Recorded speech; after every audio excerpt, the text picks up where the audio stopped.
actually, it's the speeder bike pursuit, not the Endor raid.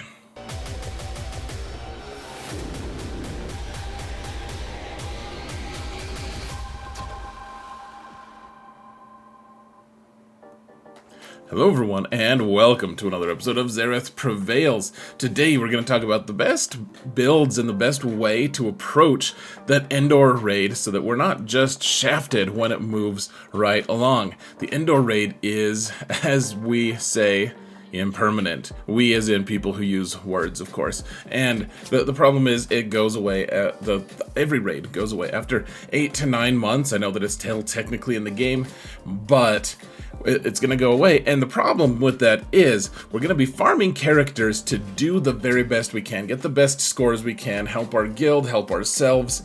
And if we farm every character and get them all to Relic 8, and it's wonderful, and we have a Relic 8 T-Bow, it's cool, he's useful. Until the raid ends, and then you're stuck with a frickin' Relic 8 T-Bow. You don't want that, folks. I don't want that for you. I don't want anyone to have that. And the problem with it is, though, the raid is extremely vital. We need all of those rewards, and we need as much Mark III currency as we can get. So how do we balance that, folks? The goal in the raid, of course, is to maximize our rewards. We want to get the biggest crate. The personal track, reward track, is not really worth chasing that much, though. I mean, it can add a little bit, a little supplement for you. But remember, guys, we're not just doing this for money. We're doing it for a lot of money.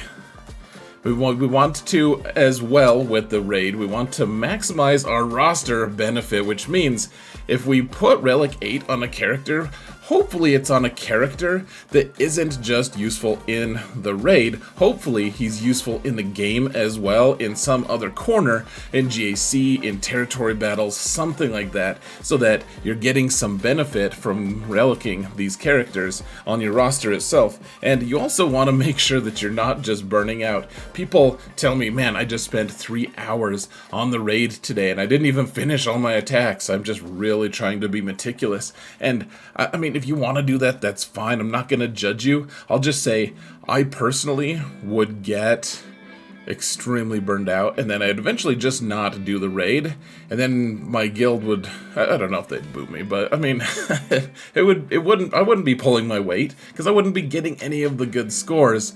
And therefore, that burnout is something you want to avoid, because everyone suffers when that happens, folks. So, how do we do this? I would recommend watching Xerath videos. Join his Patreon even, guys. There's a link in the video description.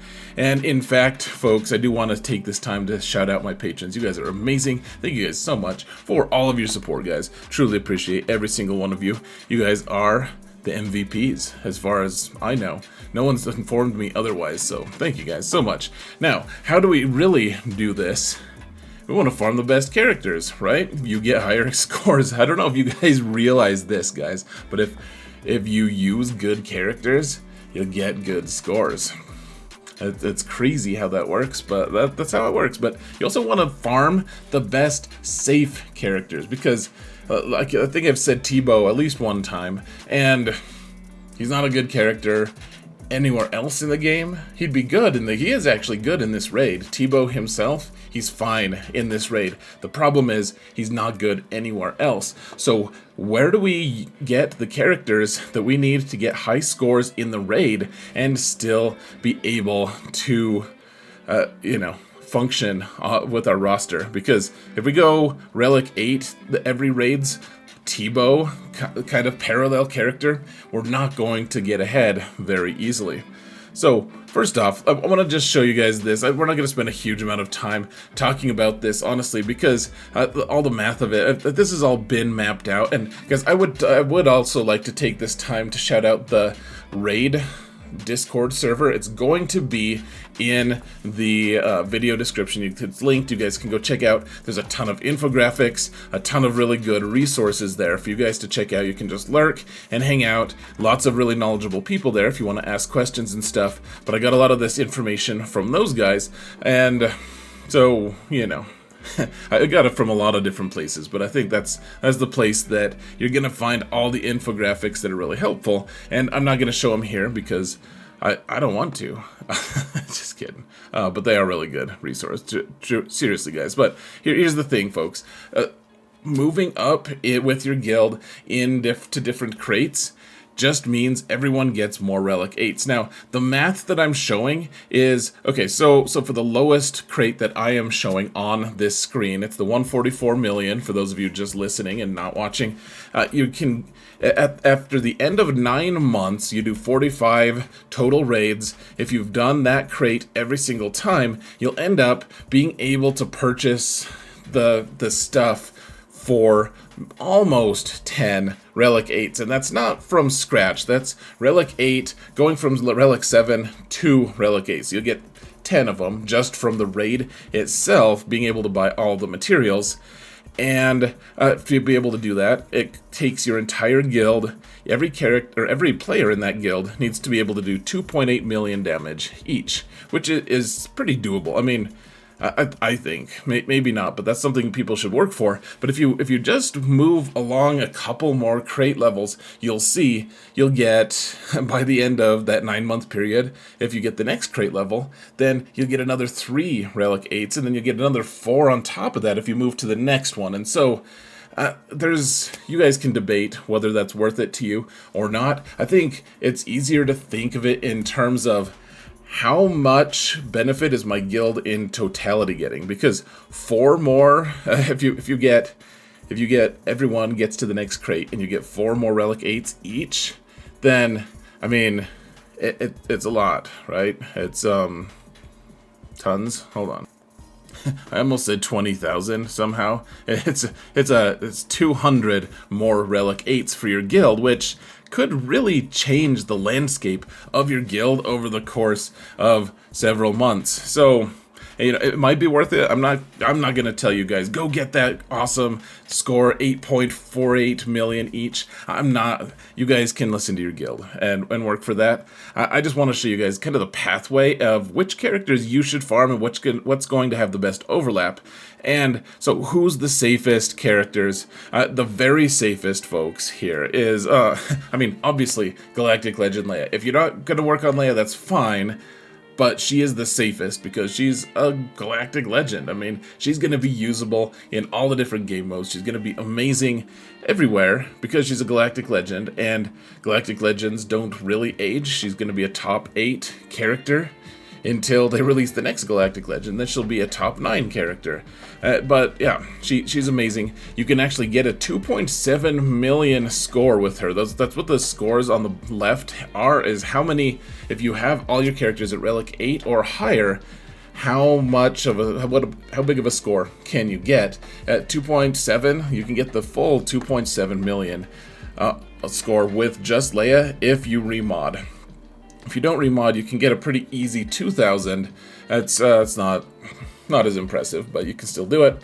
And then Han and Piet, probably most of these scores are going to be, if you've optimized things. Han and Piet are a wonderful tandem, and one thing that you'll note, and if you look in the raid Discord, like some of the infographics and stuff, what you'll find is there's a really interesting synergy between Rebel characters and Imperial characters, and so a lot of times you're going to want Piet and Han together. I mean, it's a team that can get 2.4 million. I haven't personally gotten there. I get to like 2.1 and fizzle out, but I also don't remod. And then Scout with C-3PO. I know that a lot of people are wanting to put Akbar with Scout, and I'm just gonna say we're looking for the safest farms and the safest characters. Yeah, Akbar is gonna be next on this list, but I don't think he's the safest because he's only Relic 3 as a requirement character. He's not a character that's going to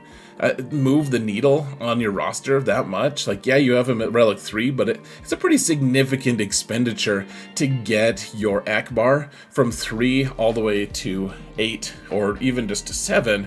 And honestly, a lot of times, guys, you're going to want to put at least these characters up to Relic 8 if you can, if you're in a situation where your guild is going for some of those higher boxes. So remember, Han and Piet required at Relic 8 already.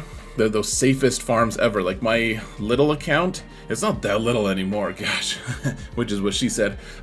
It's actually, I have Relic 5 on Han because I want the whole CLS team to be Relic 5.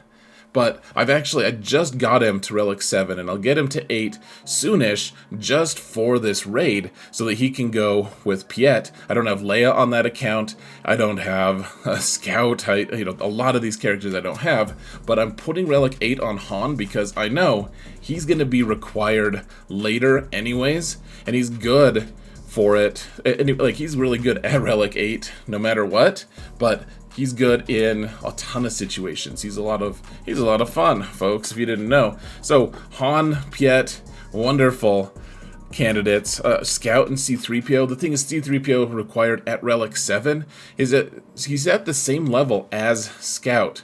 And I mean, they're both Imperial / Rebel, so that hopefully works out okay. And then the last tandem here, guys, is going to be Drogo and Iden. Iden Versio is not required anywhere, as far as I know. However, she is the pilot of one of the most important and interesting meta ships in the game right now, and that's the TIE Defender. And if you can, I mean, that counters the best fleet in the game right now. You use Chimera to counter Leviathan. The higher relics you have on her, the better that ship is going to perform. So getting her to Relic 8, to me, that seems like a no-brainer.